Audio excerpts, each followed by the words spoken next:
A gente fala um pouco de artes visuais, está em cartaz na Fundação Vera Chaves Barcelos, em Viamão, a mostra coletiva AAN. A nossa equipe esteve por lá e agora tu confere a reportagem. A mostra AAN, organizada pelos artistas Munir Klant e Laura Catani, apresenta trabalhos de diversas plataformas na Fundação Vera Chaves Barcelos. Os trabalhos artísticos podem ser conferidos também na área externa do local, estabelecendo diferentes relações com o espaço. Quando a gente começou a trabalhar, a gente achou interessante a ideia de expandir esse acervo, ter um outro conceito sobre o acervo. Daí nisso a gente estabeleceu alguns eixos que seriam bases fundamentais dessa exposição. Esses eixos são o acervo em si, com as obras constituintes, artistas convidados, isto quer dizer artistas que têm obras prontas ou de coleções particulares, artistas convidados que fariam trabalhos diretos na exposição e documentos de trabalho. Esses documentos de trabalho a gente entende como coisas que acontecem no terreno da fundação, que é uma zona rural, e que não necessariamente tem um estatuto de arte, né? São entendimentos de proto-arte. Por exemplo, tem um livro de um artista importante chamado Henry Moore, que é um escultor, da biblioteca da Vera Chaves Barcelos, que foi comido por cupins. Então, esse tipo de dinâmica, essa ideia de processo, corrupção, estética e ideia, eu acho que é uma marca bem clara e repetida na exposição. Na nossa poética, a gente não vê muita diferença entre as coisas, assim, um trabalho grande e um trabalho pequeno, às vezes eles se equalizam pela potência da ideia que eles contêm.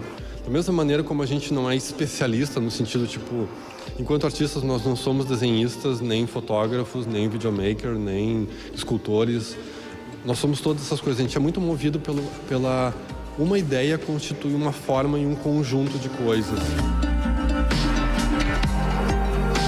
A gente não tem hierarquia, uma escultura, uma fotografia, um vídeo, um objeto, um achado, um insight, um texto, eles se equalizam. Para a gente, eles são todos índices de uma grande ideia. Então, o que nos fascina nesse trabalho é, de modo geral, eles conterem segredos.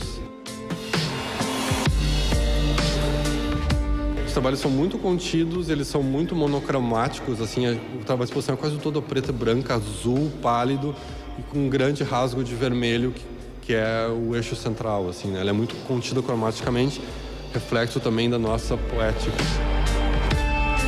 A proposta é de não hierarquizar as obras, e sim que elas se unam por seus possíveis diálogos.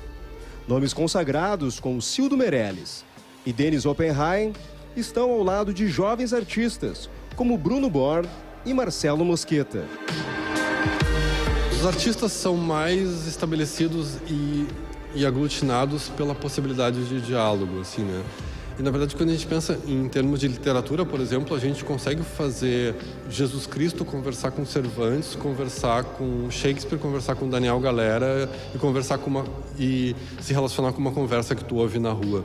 Então, acho que eles estão aqui de proximidades mais porque eles falam coisas semelhantes em momentos distintos do tempo.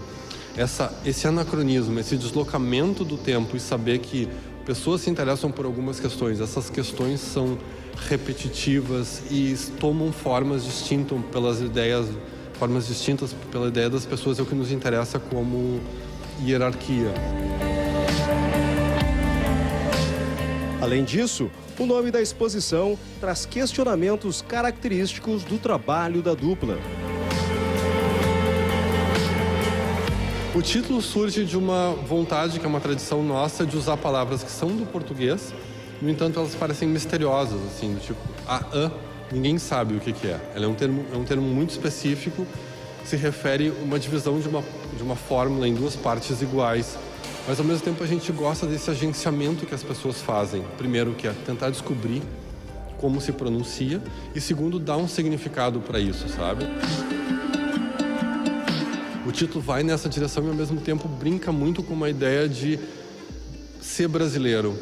esse som é um som muito brasileiro, né? Que é raro em outras línguas. Então a gente queria essa coisa meio que uma identidade cosmogômica, um início de alguma coisa, sabe? Esse Aã parece quase, a gente brinca como fosse uma divindade de início, né?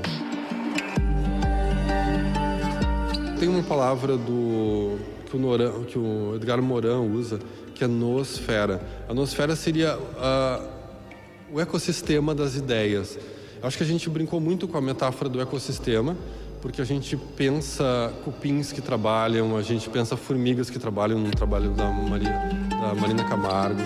Tem obras no exterior que vão degradando. Então a gente pensa como esse conjunto de sistemas que trabalham entre si e tem trocas é a ideia mais metafórica da exposição. A exposição cria muitos discursos e esses discursos são sempre reconfigurados quando tu olha um trabalho ou outro, tu correlaciona a ele, ou tu aproxima, ou tu te lembra de alguma coisa, ou tu aglutina com uma experiência pessoal tua, sabe? Então essa ideia de um ecossistema tu entende como uma coisa viva, né? Ele vai estar se modificando, ele vai estar se transformando e tu pode ter novos olhares sobre ele continuamente, né? Eu acho que essa é a imagem mais clara que a gente tentou ordenar a exposição.